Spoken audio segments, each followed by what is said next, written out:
this is going to be good. Yep. I think it would be a little bit better if we were in person. That's all. That's how life goes, I think. Yeah. Yeah. How about that, big boy? Was it going to be that big? Was it always going to be that big? Oh, so there's a story there. So, okay. Well, we'll get there in a minute then. All right.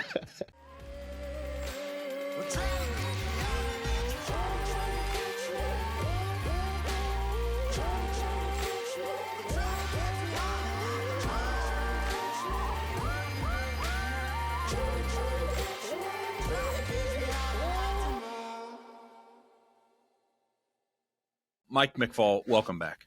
We don't do all these big introductions and all these big accolades. You have enough of them. But here's what's wild. So we haven't talked for probably 6 months. Last time we spoke, we were talking about Grind, the previous book, but really it was about Biggby Coffee's growth, the company that you are co-founder, co-CEO of.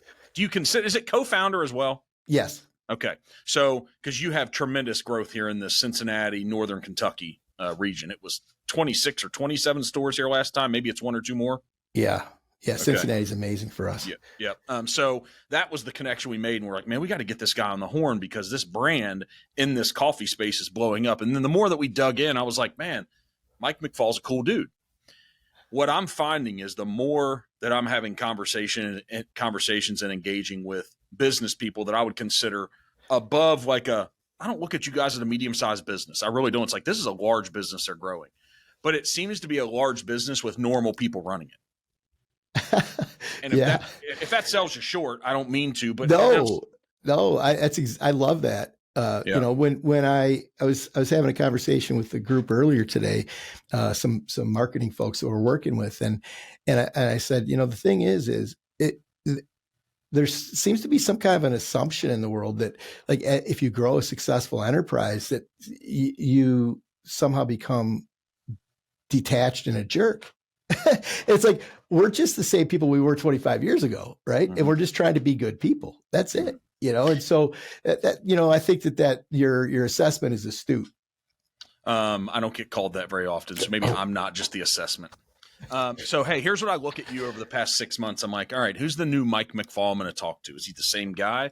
But I'm like, and then I went and I didn't complete the full read of Grow, your new book, which I'm going to give you some kudos on that. And as we discuss it, because I'd love to talk about every chapter and every significant moment. I'm not going to do it because we have to tweak people and make them go buy it. Right. Yeah, sure. Right. Thank you. So, but I think about you over the last 6 months. I'm like, man, look at this guy's life. I'm like, he's traveling Europe. He is continuing to grow this significant coffee brand, being a normal guy with a good attitude. He has famous hockey players, probably like your hero in hockey of Steve Yzerman, writing. And I'm trying to figure out, did they really get testimonials at the front of a book? It's like they're praising his book before anybody reads it. But you're getting people like that to make these sorts of statements. Man, what a life you're living. How the heck did this happen?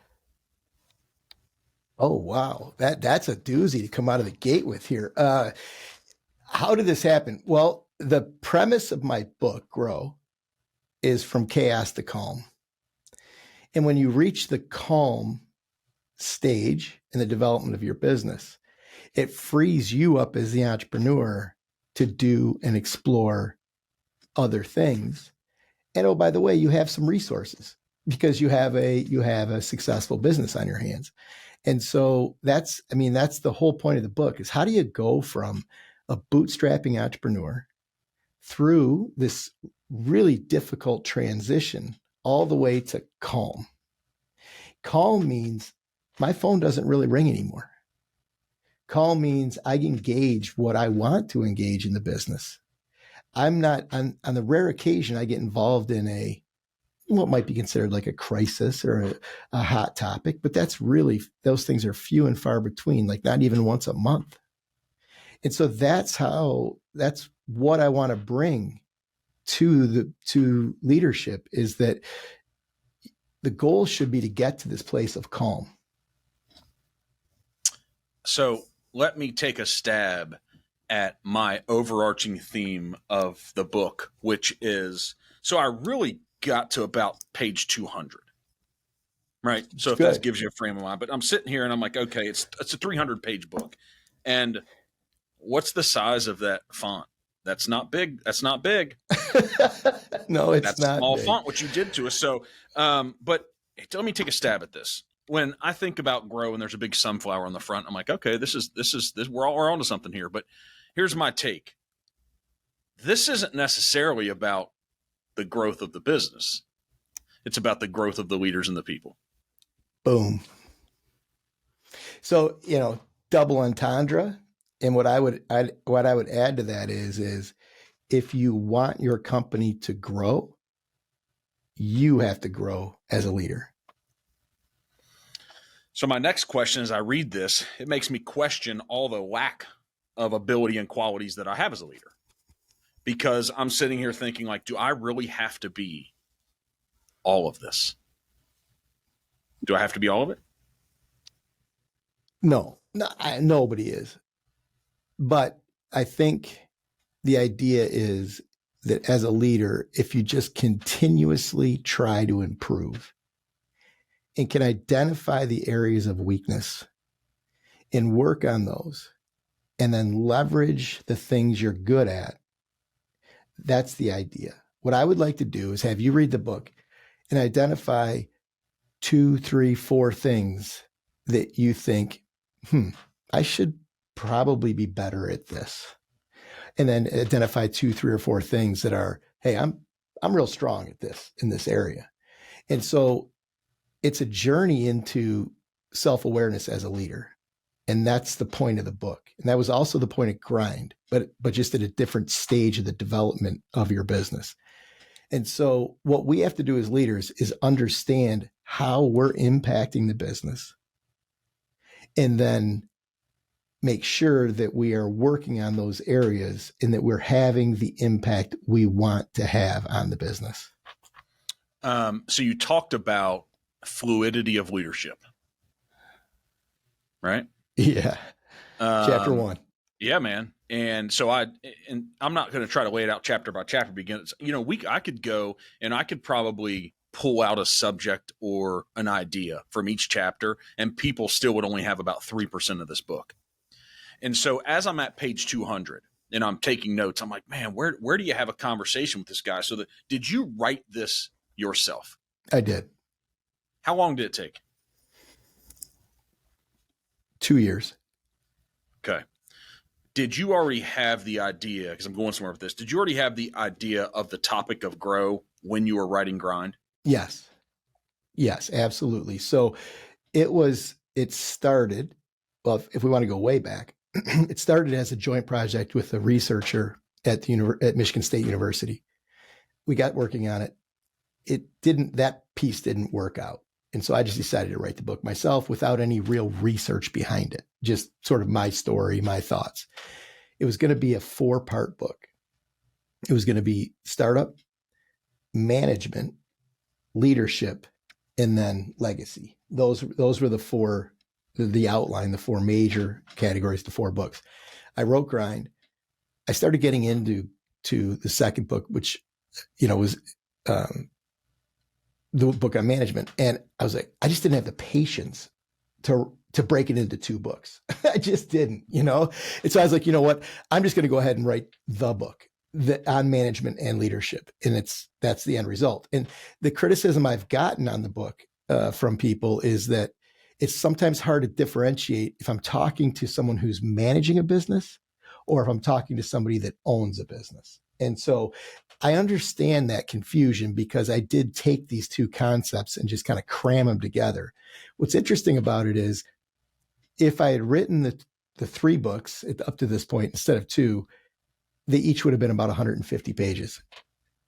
Grow is 300 pages.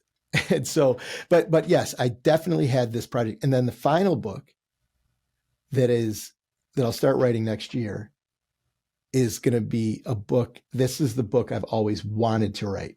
So Grind and Grow, I felt like I needed to write first in order to get the street credibility to go into book 4. Book 4 is going to be a call to action on leaders of private enterprise specifically.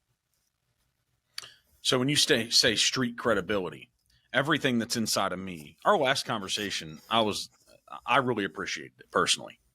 But I'm like, all right, let me challenge him on a couple of these things. And let me challenge him on, because as I evolve as a leader too, and we're starting to put out more content and what we're doing and I'm this fundamental, like we share this bootstrapping idea, but I'm this guy that there's a chapter in here. You talk about work ethic. Like you would insult me. You would insult me being Workaholic Anonymous. You would. And I'm reading this and I'm reading the chapter and I'm like, man, this guy thinks I'm horrible. He thinks I'm terrible. He thinks I have massive flaws. I have tremendous growth areas. But here's my question is, how do you get here in the beginning of bootstrapping it and grinding without that? Yeah, you've really sort of queued up on one of the struggles and or disconnects I have on the project. Because I'm not going to sit here and tell you in the startup phase or in the bootstrapping entrepreneurial phase that there aren't moments, in significant moments, when you got to be all in 100% committed. Like it's everything. And I had those. There's no doubt about it. I had those.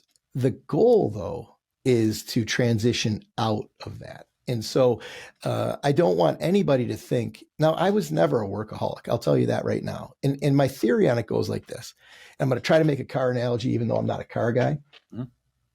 If you're running your car at 5,800 RPMs, and then you need to accelerate, there's nothing there. And so if you're running your life at 5,700 RPMs all the time, and then a crisis hits, you're in trouble.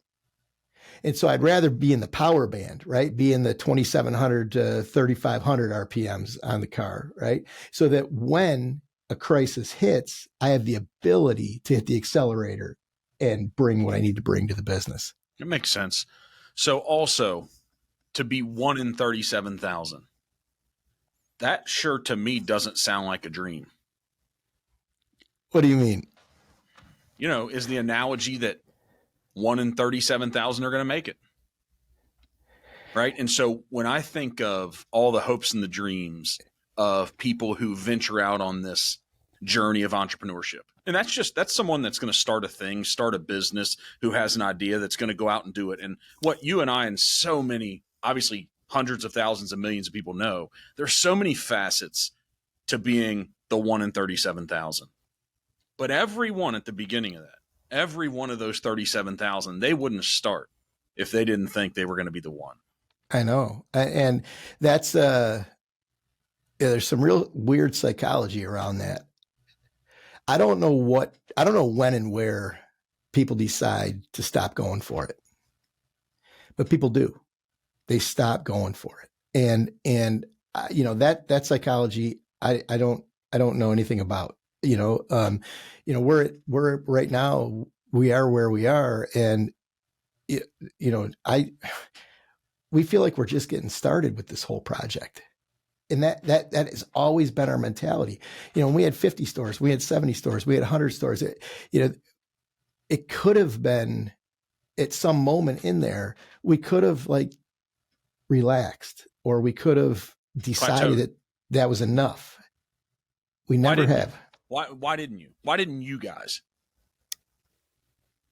I want to leave a huge legacy. Like, I want to leave a massive legacy. I feel like I owe it to anybody and everybody that I've ever, it's ever invested in me. I just feel like I want to leave a massive legacy. And that fourth book is going to be that legacy. And then I also want to leave the legacy and demonstrate that you can be a really, really good person, and you can love your people and take care of your people and build a nurturing environment for your people and grow a crazy successful business. And that's the legacy I want to leave. Like, this whole concept of being maniacal and, workaholic and all this stuff, that's what it takes to build a great business. I don't agree with that. And I want to leave the legacy that you don't have to be that way. So your argument is you can get there through developing people, right? Is that the argument of this book? Kind of? Yeah. That's definitely a part of the flavor of it. Yeah. It is, but it's not about developing people necessarily. It's about unlocking people's potential. I guess that's developing. Because does that go in line with you find talent, you don't train it? No, I believe the exact opposite. Do you? Yeah. I like that smile because it's like I'm going to disagree with him. So, I'm going to disagree with you. Yeah. So disagree with it. If your idea is you have to go out and find talent in the world, you're screwed.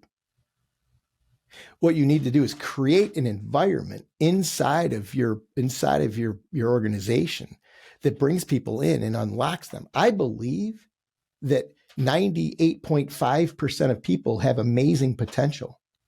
It's just that we don't provide them the right environment, leadership, and coaching for them to blossom. And so it is not about finding the right person. It's about creating an environment that brings people in and allows them to thrive, expects them to thrive.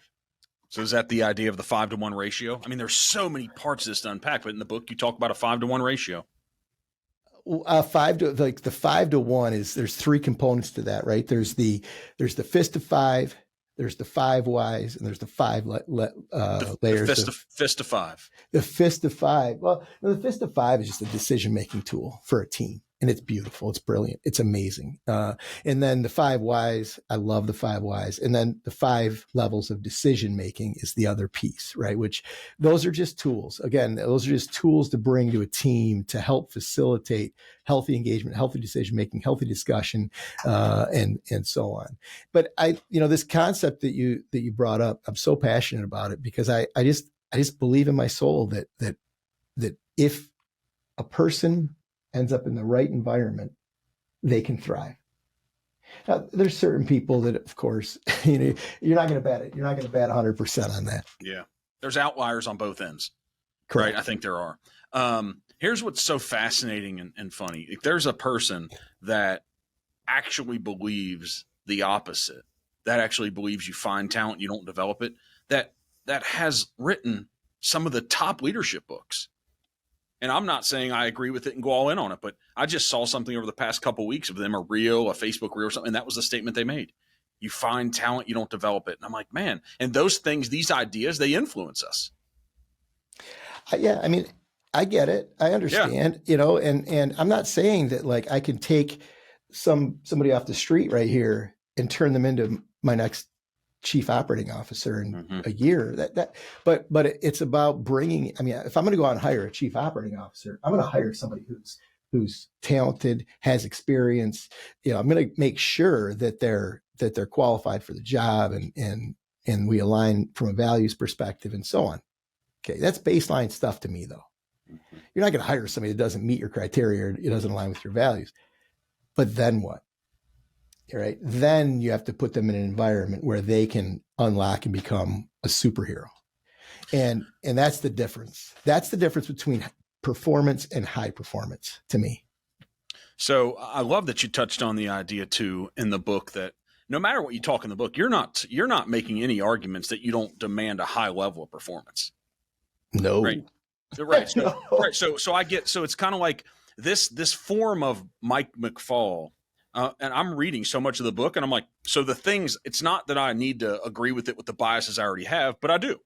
I agreed with so many things and even agreed with the things I would identify as, hey, that's my weakness. So I'm like, yep, that's a weakness. Right. And so, and I think I'm self-aware enough too, if I can identify my weaknesses, I also can identify my strengths. Yeah. Right. And so as I'm reading the book, I'm like, this guy knows what he's talking about. And is the idea that we should take a book like this and say, how does this fit into who we already are? So do I need to take this and say, all right, I'm not going to tear me down and completely remake me. That might take a lifetime if I ever get there. Do I take this book and say, hey, let me make this fluid. Let me make this a piece of who I am. Let me see how I can plug some of these things in to continue to grow and develop. Well, so whenever we bring in a new franchise owner into our system, I always tell them, it's your business. You make the decisions. All I want to be is I want to be at your table giving you my opinion before you make your decisions so that you can take my experience as you move forward. I am not saying that this stuff is for everybody. I'm not saying that everybody should agree with the stuff in my book. But what I hope is that I can garner enough, again, street cred in the world that somebody will read my book and at least incorporate it into their thinking and how they approach things. So why do you need street cred? Because here's the foundation I was going to touch on a little bit ago, but I'm trying to convince myself more every day.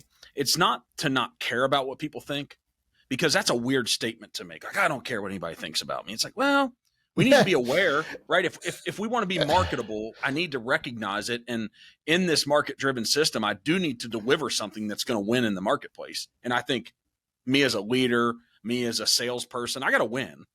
And so I do have to be aware of what the world's thinking. It's not about, am I bald or have enough hair enough? Do I have a little bit less weight? But it's like, am I enough of a person to go and win? So that's a balance that's tough to communicate to people. But I'm like, is the street cred fall in line with that? And like needing the street cred, because I'm like, hey, because there's certain people that just don't have good intentions when they're evaluating for your street cred. There's competitors that might write another book to try to tear you down. There's probably competitors in the coffee business that would think they have more street cred than you. So what do you mean by needing to develop street cred? Well, if I want to impact the world, and I have certain ideas and messaging that I want the world to consider, so I want to have a conversation with the world. I think you have to have some level of credibility before anybody's going to listen to you. And I think that's just kind of a fact of the matter. If I had 24 stores in, mid Michigan, and I was writing books, is anybody going to care? I mean, maybe a few will, but if I can build $1 billion brand and I can have national reach, and I think that gives me more credibility as a leader. And so then I bring my messaging and I talk about, all the concepts in the book. And so at that point, what I hope is people go, well, I mean, this guy seemed to figure it out in kind of a bigger way. And so maybe I should listen to him. Yeah. And that's, plus, the whole growth thing, I got asked a zinger of a question. I teach a class here at the university, and a student said to me, Mike, why are entrepreneurs obsessed with growth? Why is every entrepreneur I talk about scaling and talk about growing, and they got to grow. Like, why is that such a part of the ethos of being an entrepreneur? I didn't have an answer, right? I was like, ooh, and then I thought about it, and I went back the next week to class, and I said, to me, I don't think it's about growth. I think it's about improving.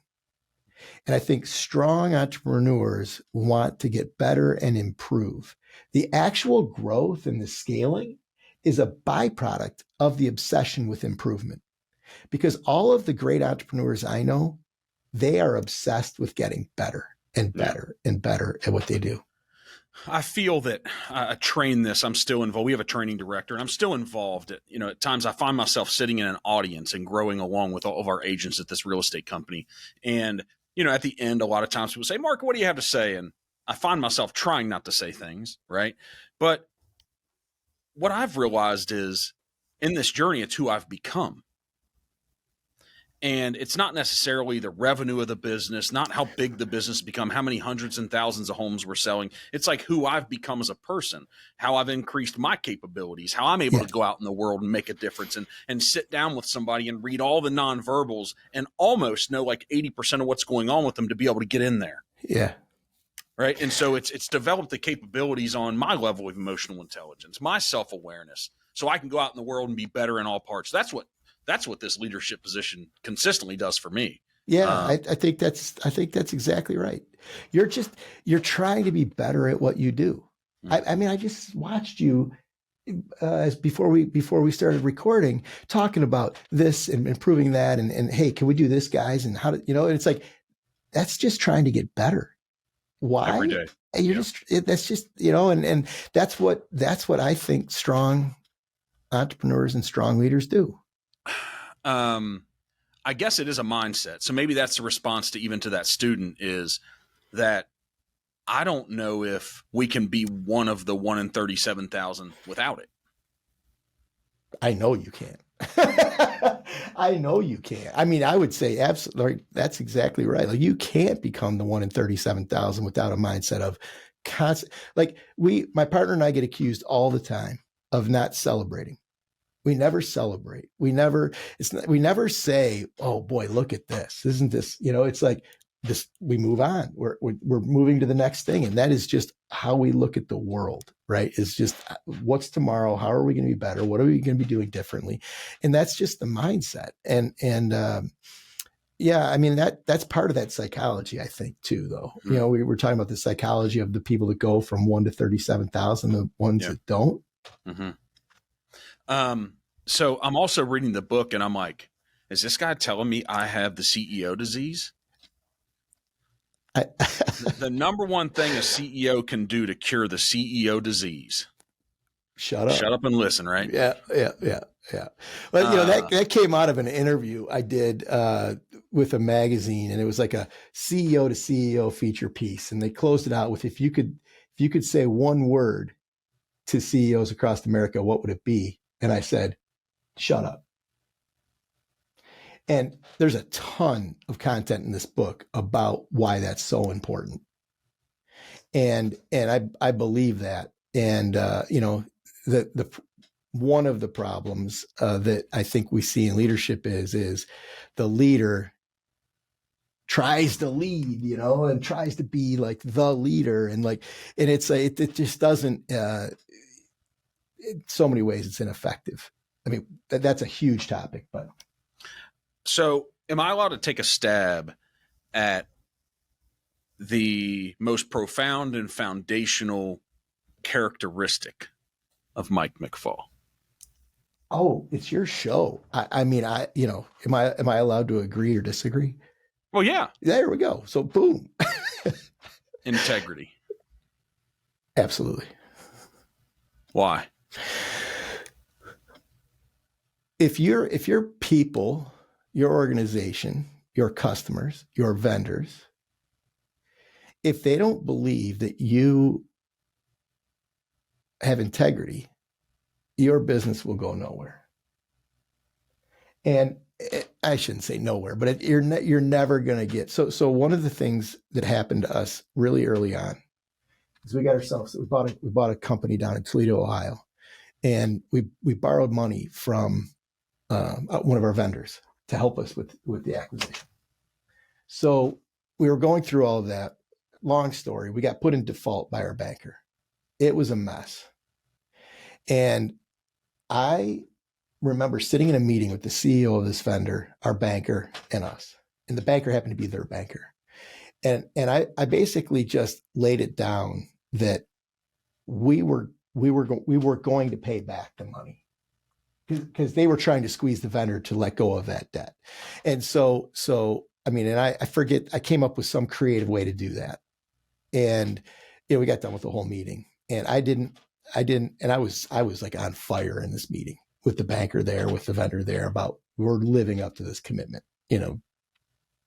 So the banker left. We were having a cup of coffee with the vendor, the CEO, and I didn't know the term mensch. I didn't know that term at that point. And he said, Mike, I got to tell you, that right there was it. And so he believed in us. He lent us that money. We lived up to that at the end of the day. And from that point forward, he's still our primary vendor. It's our coffee vendor. And if everyone involved doesn't believe in you, it's not going to grow. And so integrity to me is also, I don't know, what else is there? It's just doing the right thing, right? That's it. What I find every day, this is not claiming any level of perfection in that area at all, because I'm trying to live it every day and be great and be better. But the issue is when I come into contact with people that have a different understanding of what do the right thing is. And so whether that's vendors, whether that's employees at times, and we have to be honest about this human experience. We're all coming to this with different teachings, different understandings, different beliefs about society, and that's challenging. A guy like me, you might say, well, just walk away from it. But no, I wouldn't say walk away from it. I think you gotta bring your truth, though. Mm-hmm. We had an interesting moment with a franchise owner. I gave a keynote this is a few years ago, and I wore a Biggby shirt that had the Biggby cup right here in the middle of the chest, and it had a rainbow on it. And I had a number of operators that were upset with me for doing that. And so, I one in particular called me, and based on religious his religious beliefs, he doesn't like the rainbow, what that represents, and so on. And I looked him right in the eye and I said, I won't use his name, but I said, I love you. I said, I love doing business with you. You're a great person. We've worked together for a long time. I'm not going to back away from this though. This is what I believe. Right. And so we're going to either have to figure out how to work together with this difference, or we're going to have to figure out how not to work together anymore. And I didn't know how to say it any other way. And, it was almost like it was a tear-filled conversation. I mean, it was really emotional. And so we had a couple of conversations after that, and we came to some agreements and some ways that we could do things moving forward that would be okay for him and work for me and so on. But I had to say my truth there. And I wasn't going to say whatever I needed to say to make him happy in that moment. And then so how hard is that, without touching on any specific subjects, how hard is that with where society's at right now, leading a business? Do you think that we can speak our truths all the time and it just ends up where it ends up? Well, I think we have to. And I actually think that, there's so much focus on polarization right now, but I don't think people are that polarized. I really The majority of people aren't. The majority aren't. Yeah. And so, the media focuses on the polarization. And so that's what everybody believes. But, I think 85, 90% of people are reasonably well aligned. I think so. I think we're inherently good beings. Yeah, exactly. The majority of us. Yeah. And so, and I think that as a business, I do believe that you have to let people know what you stand for and who you are, because they expect that now. I believe people expect that. And so people want to make the decision whether they want to buy from you or not. And in the whole wishy-washy thing of, the sort of PR machine of the last 50 years, that's gone.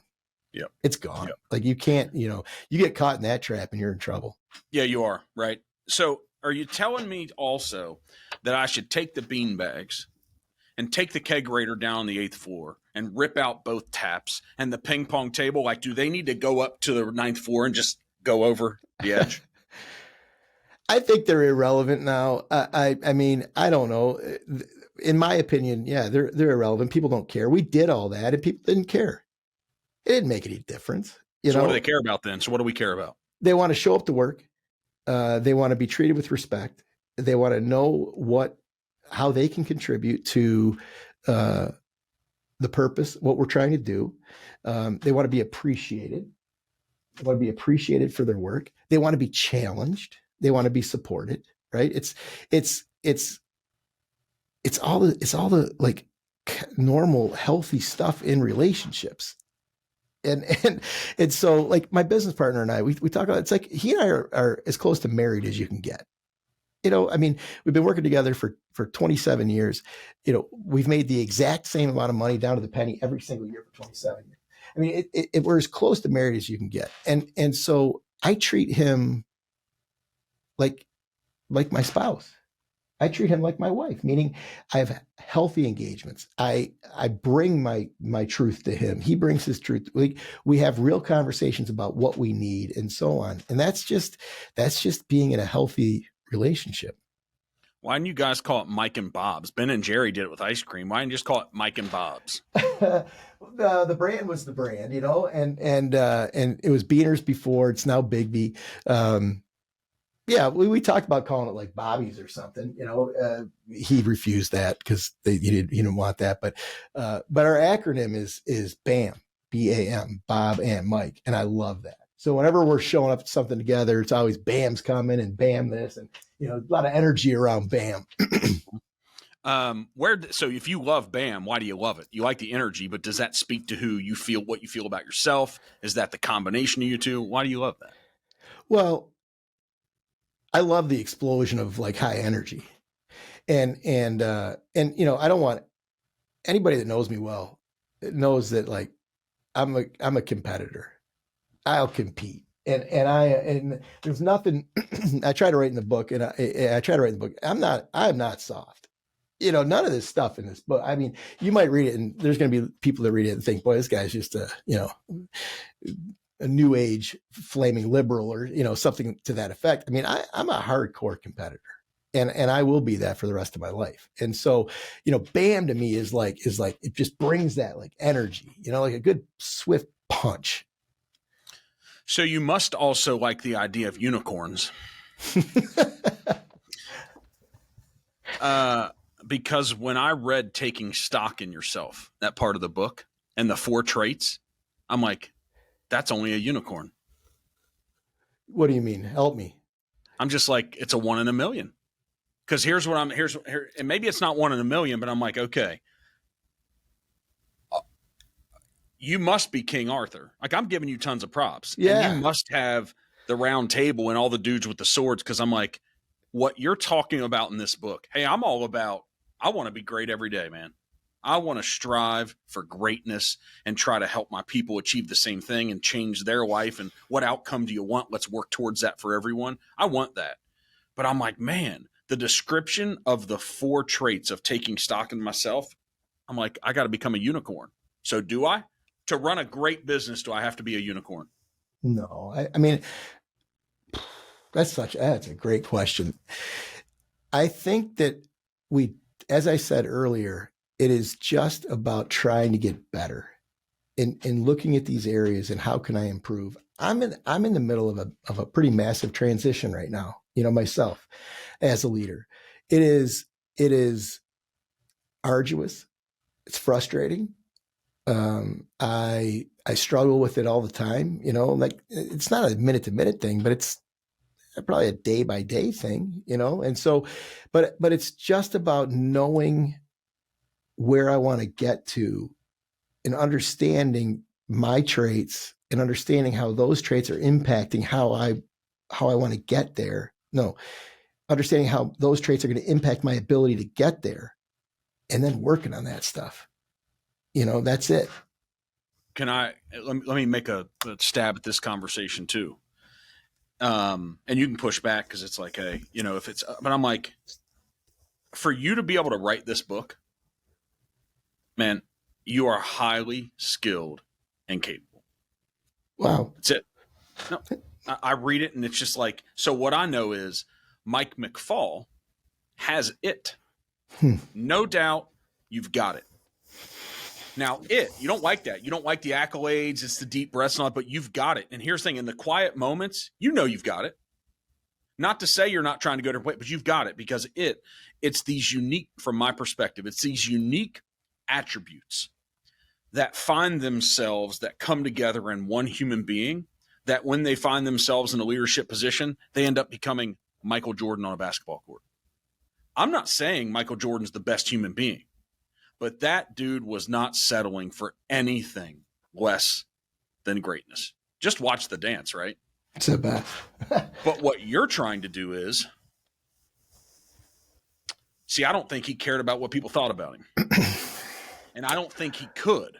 If he wanted greatness, there just weren't many people in the world that were going to have the same mindset and the same approach when they went on that basketball court. They just might not have cared about winning every championship in every game. I'm making a lot of assumptions, but I think I'm right. Well, okay, so I think there's a story here that fits. I got asked to, from a specific professor at Harvard, to come in and present my ideas. And the concept was that he wanted to take us and turn us into a case study at Harvard around this idea of building, nurturing, supportive, loving environments for our people around in this whole, the book. And so he asked me to come speak to his class. So I did. And I went in front of him. I laid it all out. I thought I did a great job. So we get to the end of it. They broke out into groups, 10 or 12 groups, and they were discussing. It was like a 3-hour class. So then they all came back, and each group brought me their assessment. The number one thing that came out of those groups was, if I couldn't prove that this stuff would make my franchise owners more profitable, it wasn't gonna work. So they were basically saying to me, no, Mike, all that matters is, can you make your franchise owners more profitable? And I mean, we ended the class. I had a few more engagements with the professor. They never engaged me again. It's a pretty strong, what's the opposite of endorsement? It's a pretty strong rebuke. Yes, of my book, of my work, right? And I had to say, no, like, I don't agree with you. I don't agree with that. And I had to write the book anyway, because this was as I was writing the book, this was happening. And, there's a lot of stuff in here that I think people are going to disagree with, but I'm okay with that. Right. I mean, and so I think 20 years from now, you're going to look at the high performing companies over the last 20 years, and they're going to be the companies that are taking this incredibly powerful human-centered approach to managing and leading. And I believe that in my soul.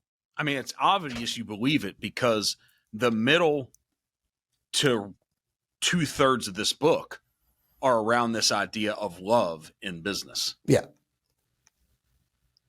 And here's what I believe. I believe if you go back and you look at the great leaders throughout history, they were all doing this stuff. We didn't call it love, right? We didn't call it love. But the people on amazing teams, they felt incredibly connected to that team. They felt supported. They felt nurtured. And that's what allowed them to for that team to just blossom. So are you making an argument that Michael Jordan, because, man, I watched The Dance, and I don't know if there's anybody that loves him. I know. He's such an outlier, I know that, right? But here's the question. Is that, and I'm not trying to draw names, but is Apple an outlier? I've read the book. I read the Steve Jobs book. I think personally I could have succeeded in that environment, but I don't know many people that would choose to. Yeah. And then, and then you read, you even talk about, I'm talking about these, these huge companies, but then even about Bill Gates, right? You look, I recently watched his documentary, and in the beginning, these guys were not settling for anything less than achieving greatness. And I hope I'm saying it the right way, but because of that there weren't too many people that identified with them the same way, they weren't willing to allow people to act differently than that when they were on the train with them. So can Mike McFall do both? Because I read this book, man, and the two conversations we have, here's what you're going to do. You're going to look back in 10 or 15 years, and you're either going to be one of the only ones who are right, or you're going to be sad and be like, I tried it, man. Yeah. Right? Yeah. I had a belief that I could love them and develop them and have them buy into this as much, and have them work 30 or 40 hours a week if they wanted to, and sell this idea that you can do this while also you're achieving to change your life. Like, you're saying, I want to buy into it, man. I 100% do. But I'm asking myself what I've been through over the past 15, 16 years. This isn't about my story, but I'm like, if I would have given less than that, and if I wouldn't have had those 2 or 3, 4 people that were carrying that flag with me, would we have been here? So maybe the answer to that's no, but then maybe the argument in this book is, no, Mark, I'm not talking about that. I'm talking about the next step. I'm talking about you going from 300 stores to 1,000. I'm talking about you taking your company from 150 agents to 800, right? So I'm just trying to put all this together because I buy into it. And I think managers and employees will read this and they'll be like, yeah, he's right. And leaders will be right. Yep. And leaders will be like, come on, Yeah. So that's the true question when you're writing it. Doesn't matter if it's right or not. Do you really believe it's possible? Yeah, I do. So again, if we look at leadership as you have a team of people, it doesn't matter if you're a manager and a middle manager or you're the CEO. You have a team of 6, 8 people. Every CEO has their team of 6 or 8. And what we're talking about here is creating an environment where each member of that team can blossom into, and I use the word superhero. And then that group of superheroes does extraordinary things that go beyond your expectations. And that's it. And I don't think how many hours you work a week matters. Because if they're doing that with each one of their teams, now we have 24 to 30 to 40 superheroes. And then if each one of those people is doing that with their teams, right? And so that's this cascading effect. That's the impact that we want to have. And so have you found this to be true, or you're working on developing it now? I'm working on developing it now. Is that a part of the lab, your lab that we talked about, the human lab? I forget the exact name. Life Lab. Yep.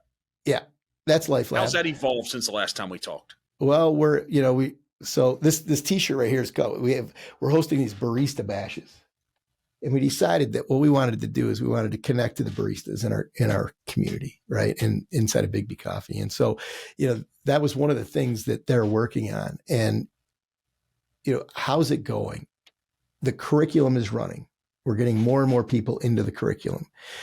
We just had Laura Ike is leads that world. And we just had a conversation yesterday. We were down in Fort Wayne for one of these barista bashes. And we just had a conversation yesterday that we need to externalize this stuff. And that's next. And so we're building our community internally. But the next step is we're going to take our work and we're going to externalize it. Probably going to be 2025, if we're honest with ourselves. But now we need to have a product that you can call me and say, okay, Mike, I love this stuff. I want to bring you guys in. I want to bring you in for a day or 2 days or some kind of ongoing engagement. And then the Life Lab team would come in and bring all of these tools, stuff from the book and a whole lot more that they're doing that's not really even in the book, and bring that to other organizations. And so do you take it? Have you found that you're capable of taking that down to your franchise level? Like, is it something that's just corporate office, or are you taking it to your franchisees? We're trying. I mean, it's not going perfect, and by the way, we're not that big of a company, and we've sold $1 million in coffee last year in one day on a Saturday. We did. So how's that not big? Well, is that you being humble? Is that saying, hey, we're not because you are? Compare us to Starbucks or Dunkin' Donuts, it's somebody that's playing in the NBA. Yeah. So I might be a third liner playing for the Red Wings. And, sure, I'm not able to compare myself to Connor McDavid, Sorry to interrupt you when you said we're not a big company when you were talking about and so we're not even close to done. We're this whole product that we're trying to bring to the world, this is in its infancy. And the launch of the book is a big moment, and we're going to keep progressing. Do I have concerns that in 10 years our company's going to be underperforming and all this stuff is going to be bunk? Yeah, of course I do. Of course I do. And I'm going to look like a charlatan. Yeah, I do. I have those concerns. But I mean, at least I'm trying. and I remember at one point I was a young kid. I was in my early 20s and I had in between jobs, and I was like a one handicap golfer. And I was like, you know what? I'm going to become a professional golfer.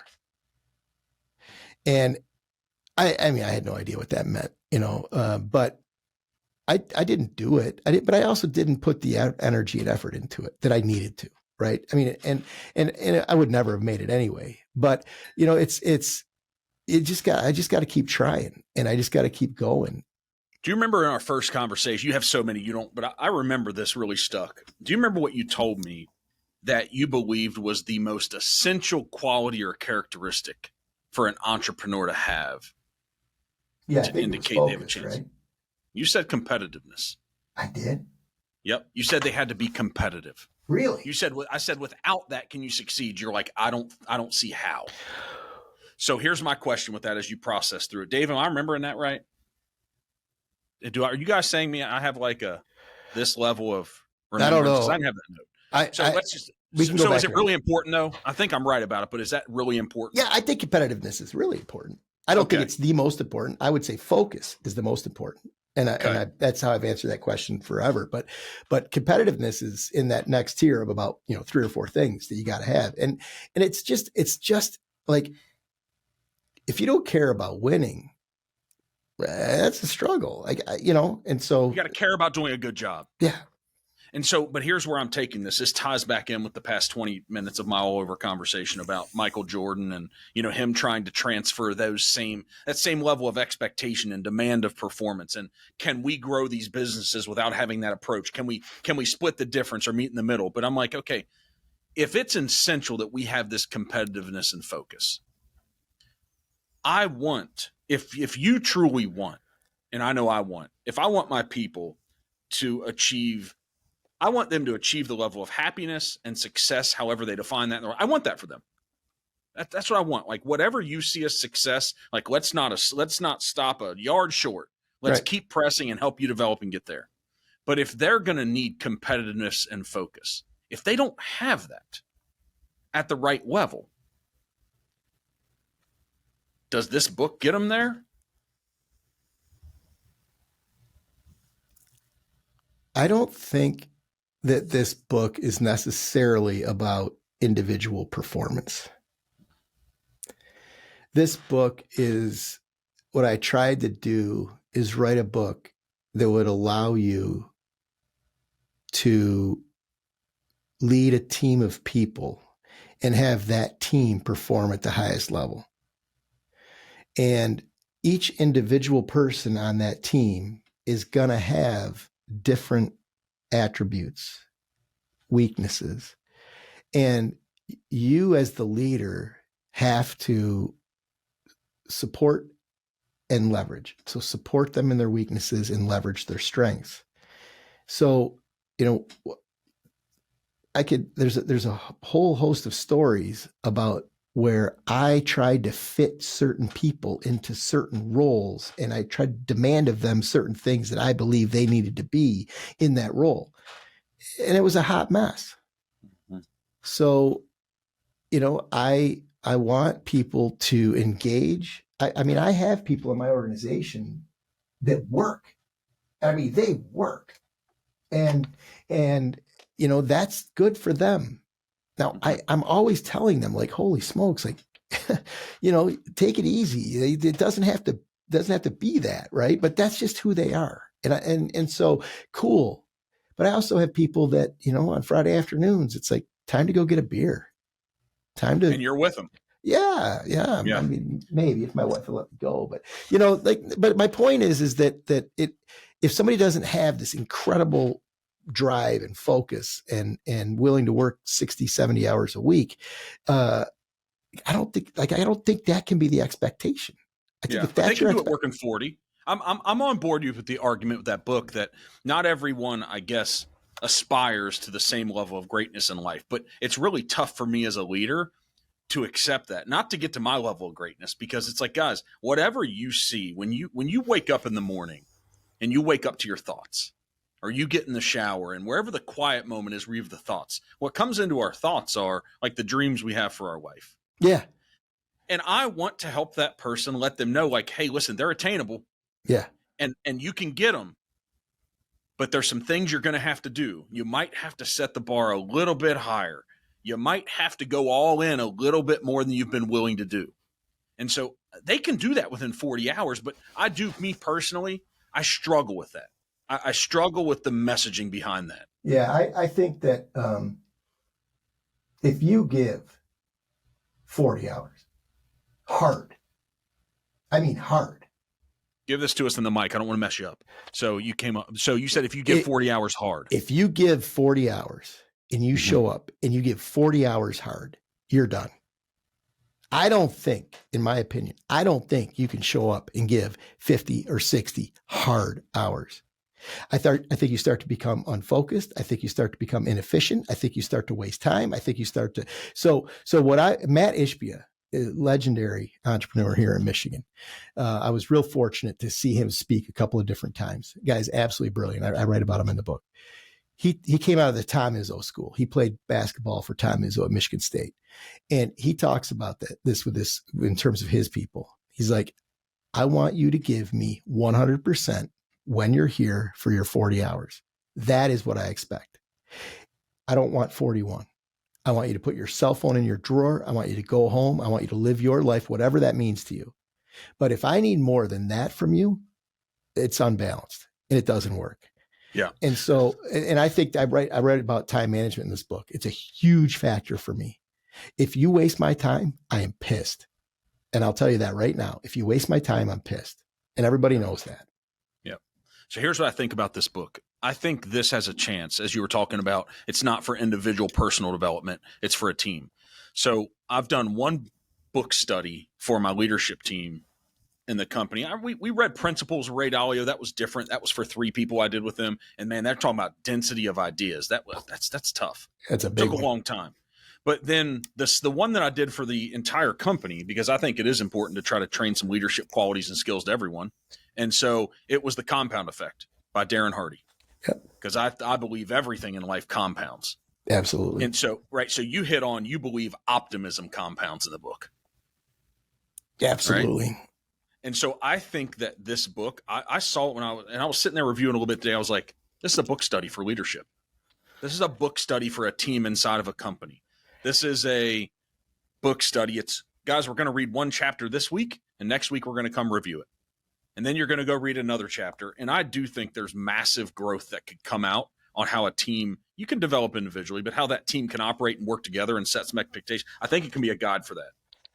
Thank you for that. Because that is my dream, right? My dream is that leaders will bring this book into their organizations. One of my concerns is that a leader of an organization is going to be scared to bring this stuff.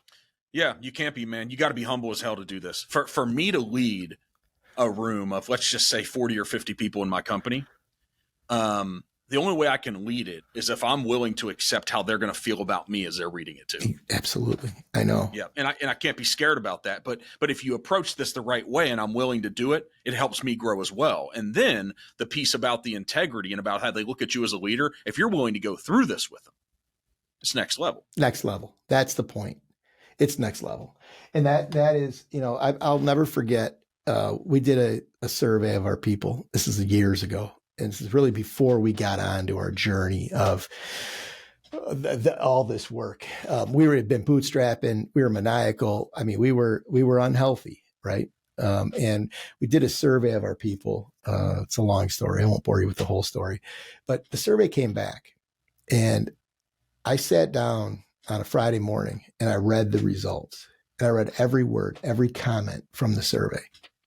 And I sat there, I started crying because I was like, I cannot believe I am the leader of an organization where people feel this way about the company and about me and so we had to, the consultant we'd hired to work us through this whole process. It was it ended up being like a 3-year process. The consultant said his recommendation was to get up in front of the room at a company-wide meeting and read that report out loud, word for word. And then say, I don't know how, I don't know where we're going to go with all of this, but I am committed to making change. And then that launched us on this journey. They loved you because of it, man. Yeah. Well, in the foreword of the book, Laura writes about that moment. Laura Ike writes about that moment in the foreword. It probably locked in her, I'm assuming without knowing her loyalty and her all-in approach to you and the company at the next level. Yeah, and that they were going to be part of it. That was key. Like she was going to be, they were going to be, everyone was going to be a big part of what this thing became. Because we were saying, okay, here we are today. All of this from behind us goes away. Here we are. What do we do? And then we ended up, the first thing we had to do was get pay right. That was the first thing. There was, they call them, what do they call? Oh my gosh, my brain. It's you gotta get pay right. We'll come back to it. You got to get it right. You got to get pay right. And we didn't have pay right. And so it took us two years really to get through that. And we had to make massive investments. I mean, we had to come back and say, yeah, we're going to take salaries up by, in this year, we're going to take them up by $300,000, right? Or whatever. And then the next year was even an additional increase. And we had to get pay right. So that's, boom, that's what we started on. And we weren't going to have any other conversations about anything else until we got that right. Because no one cared about anything other than that until we got that right. Another idea in the book. So I have a feeling and an understanding about you. I'm like, here's what I think about Mike McFall. I'm like, do you execute this book every day? No. This is not time to be humble. This is time to be honest. No. I mean, not even close. I mean, I try to, So how do you know to write it then? And I read it and I'm like, that's truths. How do you know to write this then? Because I believe I know what I need to be. I don't know that I'm there. I know I'm not there. But I do believe I know what I need to be for the organization.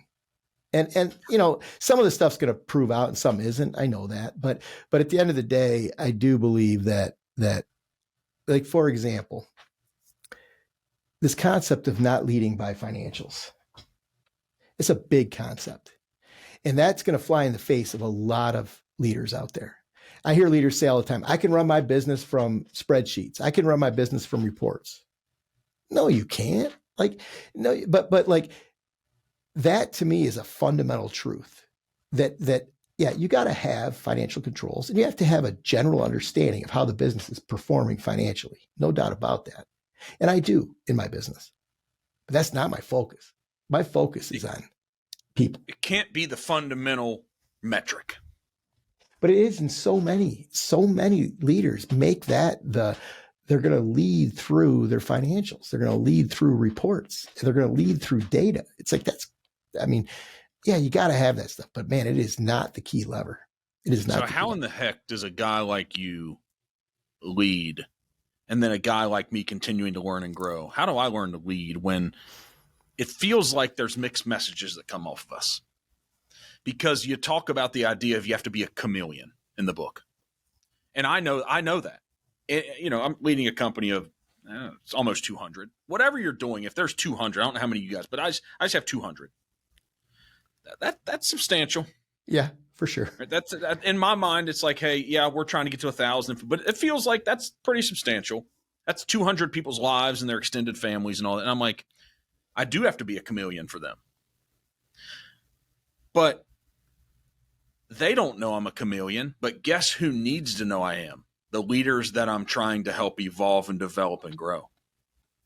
And having them understand this message, that there's a different message sometimes, guys. Yeah. Depending the moment, who you're talking to, the inflection, their emotions, where they're at today. And you're trying to teach that you're the one that has to be in control of this. Just that's a mixed message. How the heck do we train and teach that and help people grow and take these? Because I know me, as I've made these steps in leaderships, like I'm pumped about in 5 years, I look back and see this guy and I'm like, well, he wasn't good. Look at where he's gone. But what I do know is these steps I've taken, I did have a greater understanding about the necessity of being a chameleon. But I don't know how somebody that, if they were trying to help me develop as a leader and grow, I don't know how they would have communicated that to me. Well, I tried to, in the chapter on being a chameleon, and that's the rub of leadership.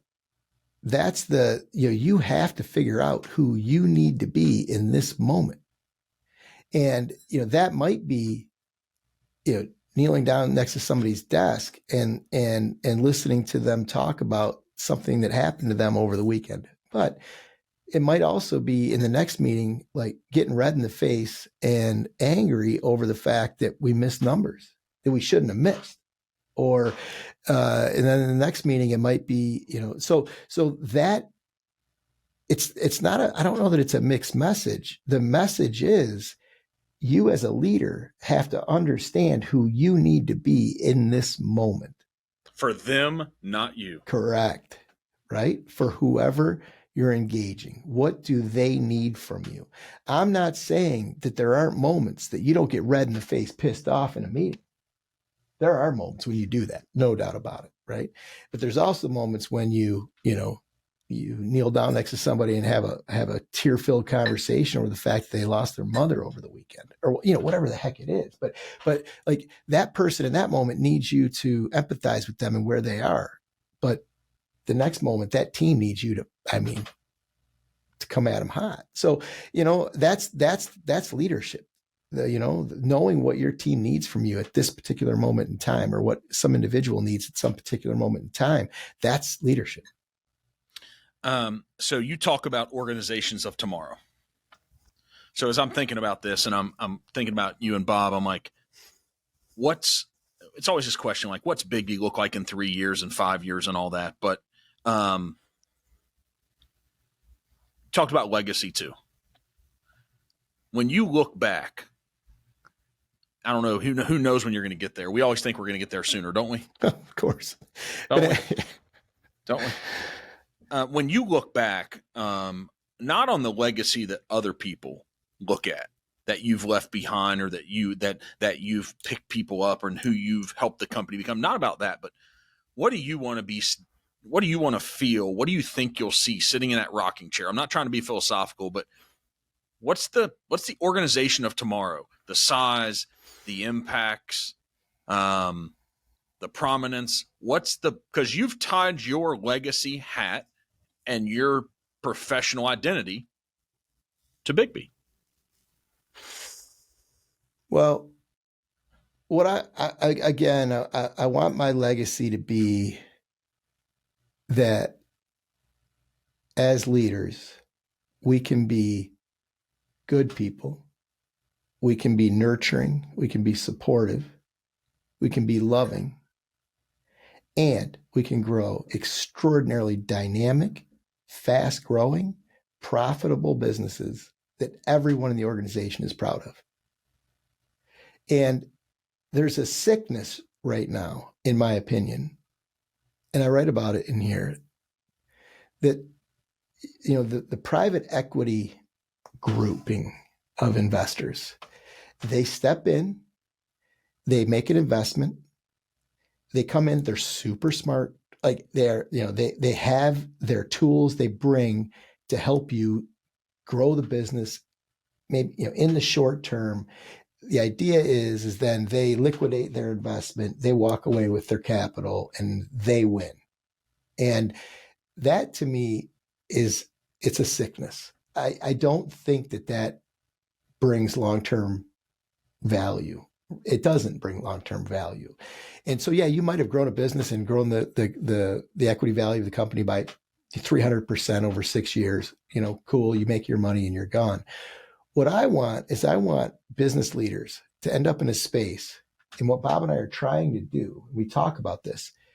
I'm trying to approach my business from the perspective of, what would these really smart people bring to help us grow? And I think I want to be smart enough to figure that out. And then at the end of the day, I want to create a team of people that are running this business and performing at a high level. And then I'm irrelevant. And then doesn't that give me the most flexibility in the world? At that point, I own this enterprise. I don't have to be there. I'm not there. This team is growing it. This team is running it. And then I have ultimate flexibility. Sure, I could sell it. I could bring in a private equity firm. I could go with a strategic partnership. Ultimately, at the end of the day, what I'm going to do is I am going to take the asset that I've built and any other assets I've accumulated, and I'm going to put those into a foundation that's going to continue this work. And I'm in the very beginning stages of creating what that foundation will look like, what it will do. And I believe at the end of the day, when you work for this company, you know that if you increase the value of my company, that increase in value, they know 50% of that is going to go to this foundation. And then Bob's doing the same thing on his side. And so 50% will go to the foundation of the stuff that he believes strongly in. And so, people don't necessarily believe me when I say that, but I am not passing wealth to my children. They're on their own. I'm going to educate them. They've got every advantage in the world. Whatever they do is on them, and they're going to go out in the world and they're going to do what they do. Right. So it's not about like paying for my grandchildren's college education. That's not what working for this company is about. And then I'm going to really define the work that foundation is doing. And then I'm going to articulate that. So to me, that's the legacy I want to leave. Where's this sense of obligation come from? Oh my gosh.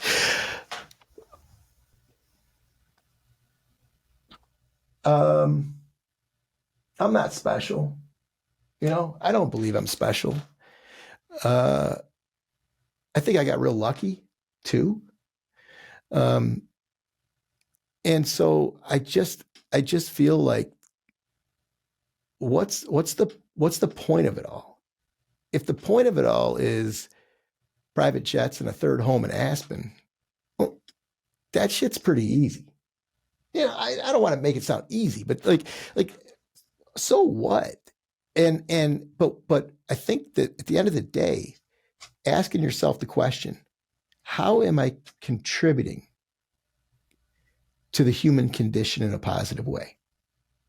And it's, sure, I could say, hey, I'm buying people cups of coffee in the morning. So it's like, no, like, how are we really contributing to the human condition? And if every leader, this is really, you're touching on book 3 right now, which is each one of us, I believe, has an obligation to take on some meaningful challenge in the world.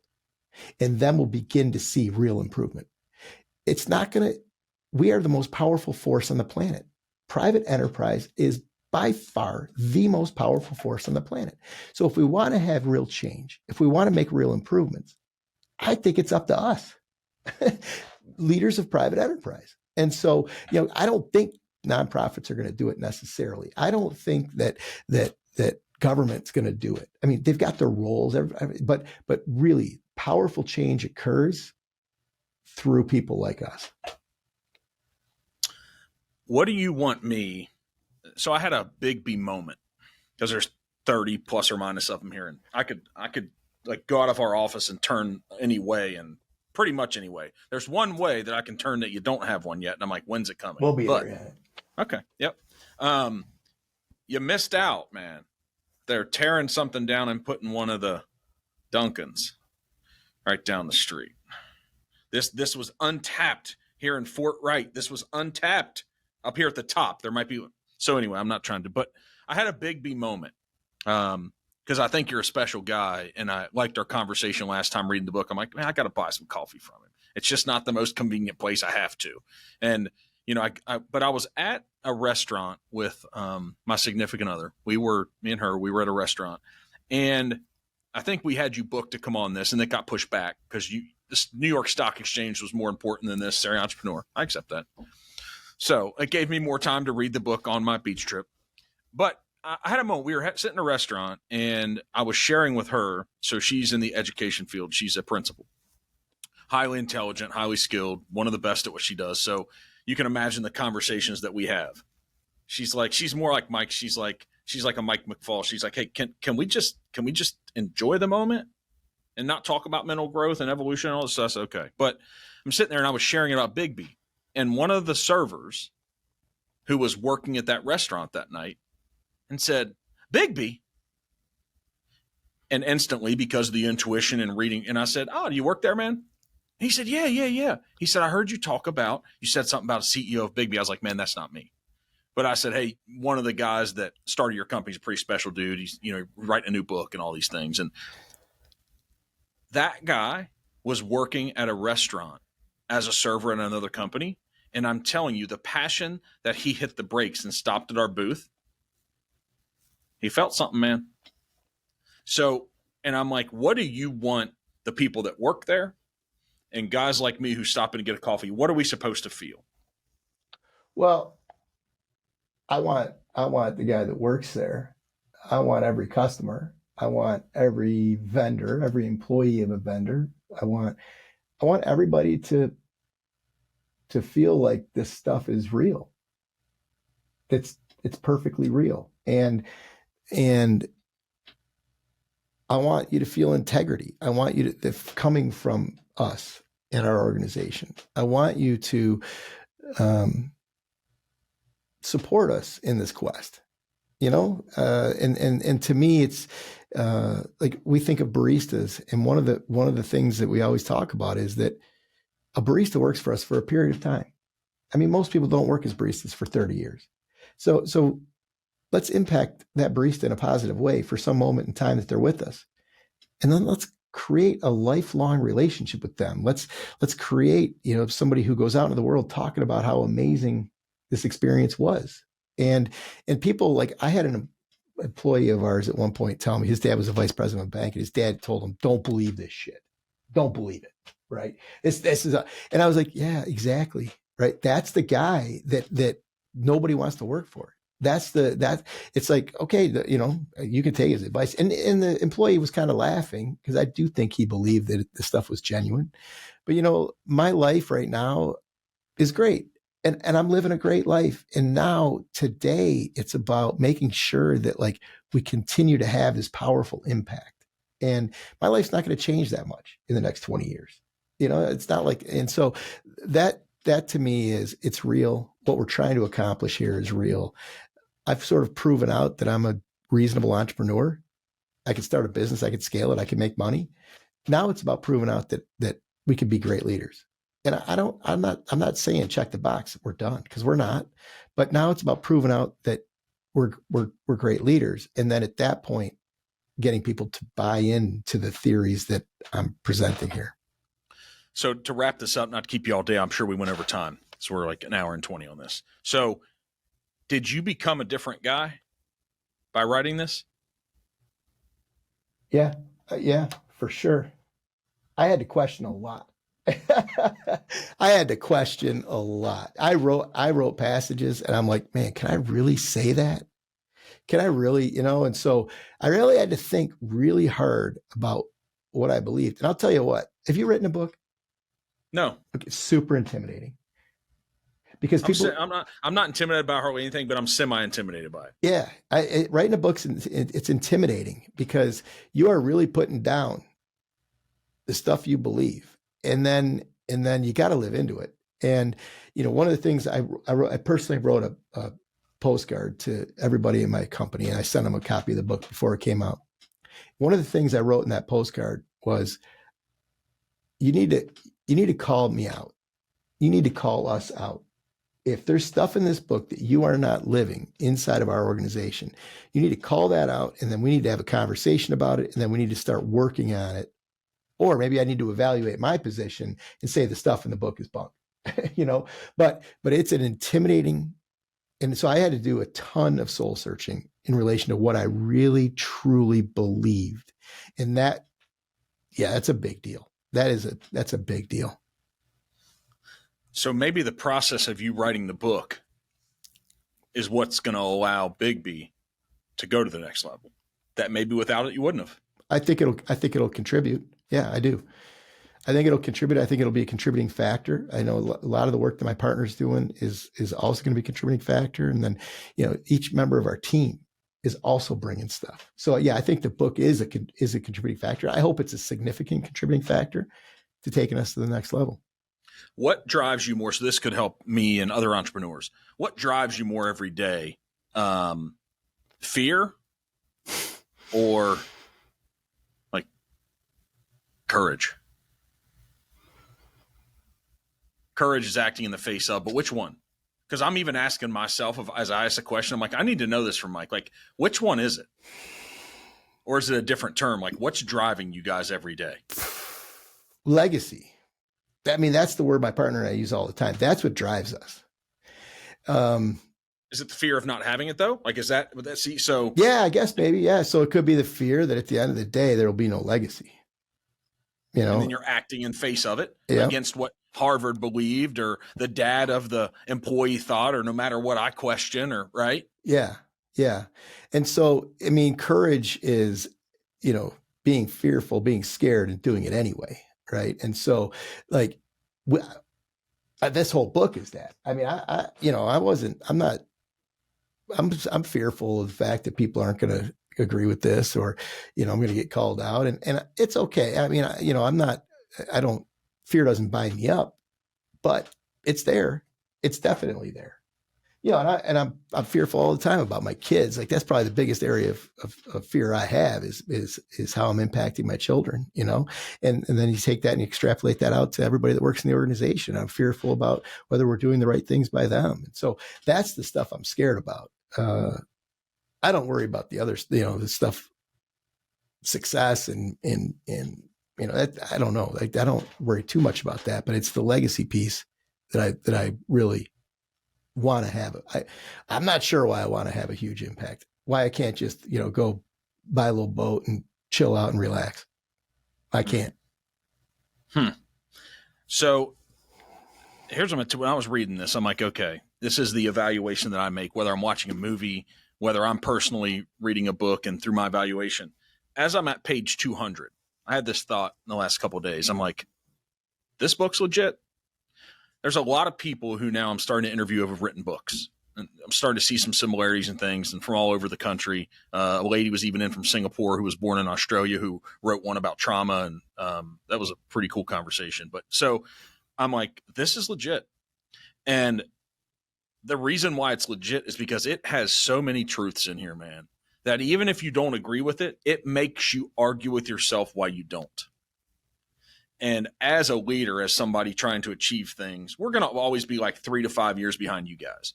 Like where you're at, I'm 16 years into this. You guys are what, 20 something? 27. Oh, I got to keep going that. Oh gosh, thanks, man.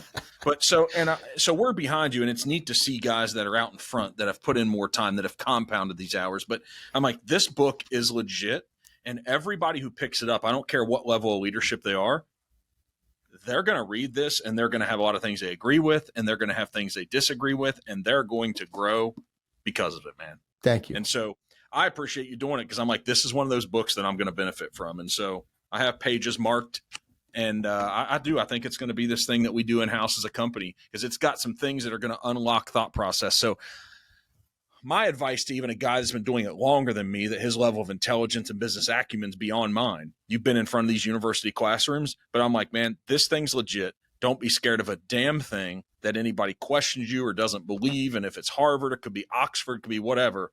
This thing is legit. And I don't think a good book is necessarily one that everybody's going to agree with everything on. Yeah, that's a good point. I agree. It's a hell of a thought-provoking book, man, that's going to have a lot of benefit to me. And so I think I'm an average business operator, average business leader, and that's the people that can. Ray Dalio, he's probably like, yeah. You're talking about Ray Dalio. I'm just saying, man, principles, So I appreciate you writing this, man, because the 2 years you put in, all I have to do is spend the 2 weeks reading it. Thank you.